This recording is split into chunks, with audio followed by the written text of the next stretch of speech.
We're just going to do a quickie here on Play Guitar by Mellencamp. So, this definitely is a rock and roll song right here.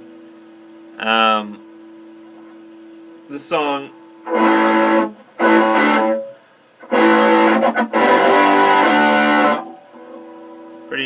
it's three chords.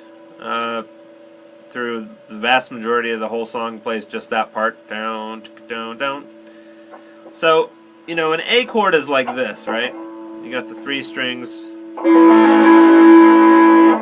But just the bottom three of it, that's a power chord. And if you catch a little bit of this one,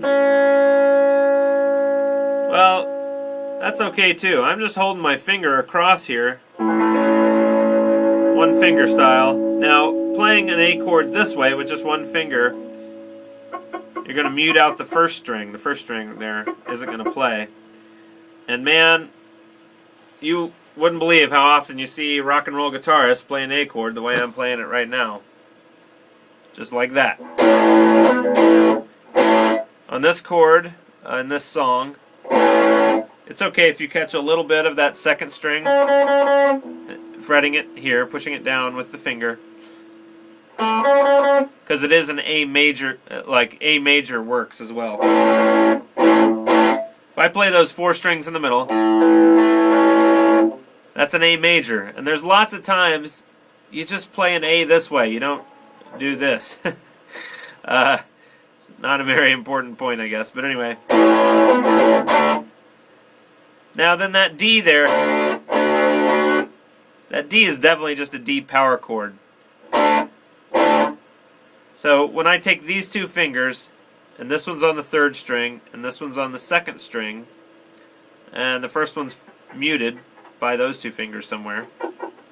This is a D power chord. That's what he's playing. Ta-da!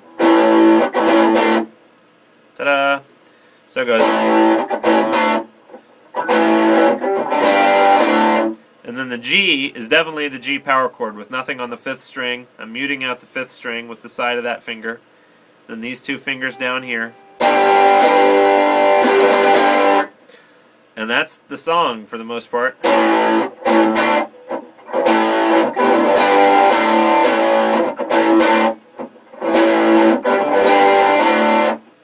A, D, A, G, D, A, G, A. Now you gotta watch that other hand to get the little chukka-chukkas right.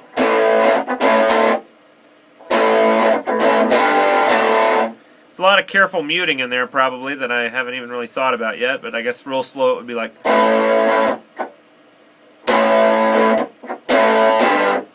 Sorry.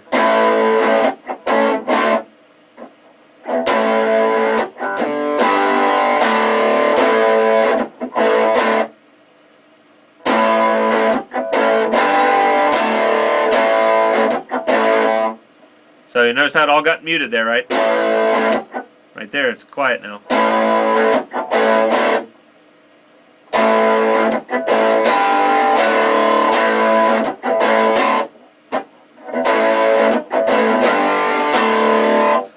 So, this song is an unbelievable amount of attitude. It only sounds right if you're into it totally. And the solo, I spent about 20 minutes just because I was interested, really. But I'll show you what I got. But man, the solo is really it really only works if you've got the mojo working. So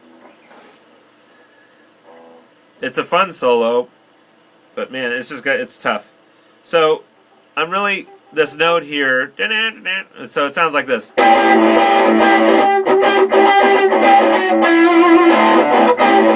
Something like that. I messed up a little bit already. It's that main note. I'm playing that all in the third string, starting at the 12th fret, and it goes 12, 11, 9.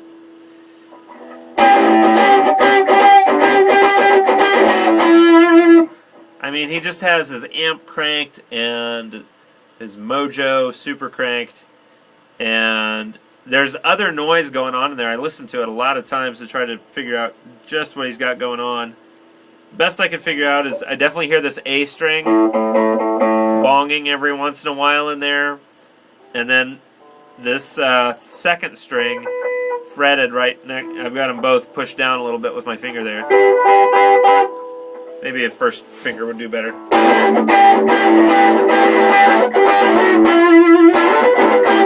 Oh, and then the best thing in this whole solo is right after that first time he goes.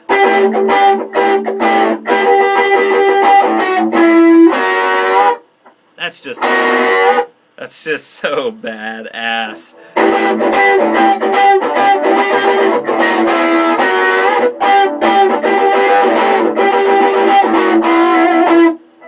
So that's the first little part. I'm just... When I'm muting with this thumb over on the 6th string, and then the 4th string is getting muted with my fingertips right there. I have the 5th string hanging open every once in a while because I just hear it in the recording.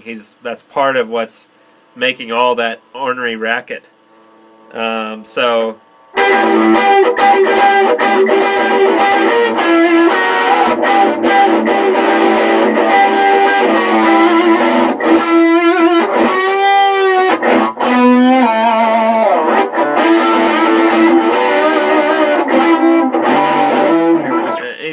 Some parts of it, he's just like, what? Like, it's just completely, like, he's missing notes in the most perfect way. It's right after that part.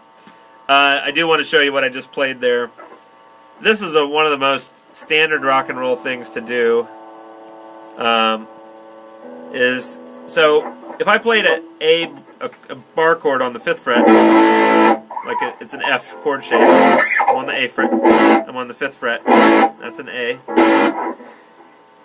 So if I just take those 2 notes here, and then I take on the 3rd fret, 3rd string, 7th fret, I go.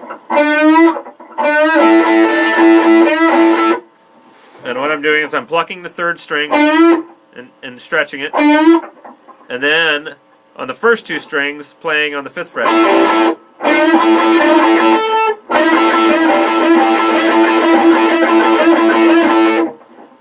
I mean, what's more rock and roll than that, right? It's like Johnny B. Good or something. Whatever. So, I know I'm playing that really fast, but...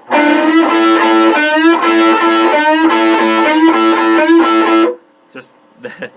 So he does that a few times. And, man, I added this to my bag of tricks right then. Taking these 2 notes on the 7th fret, on the 2nd and 3rd strings, and playing those, and then shaking those. That's probably pretty high gradient. You can do it with 2 fingers. I find these 2 fingers work for this.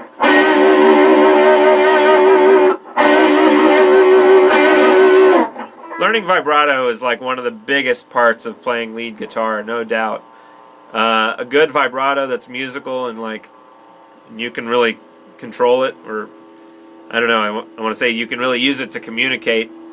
When you get your vibrato to that point, that's a worthwhile thing. I know at first it's just going to sound kind of but you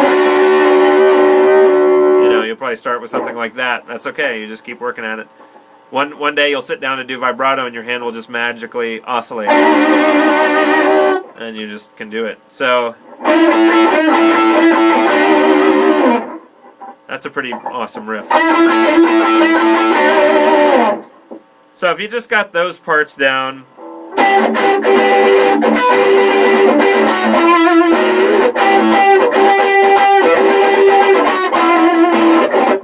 and then there's a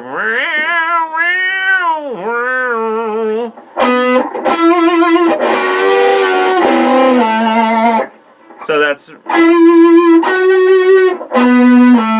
are the basic notes. 3rd string. I'm going to stop this video.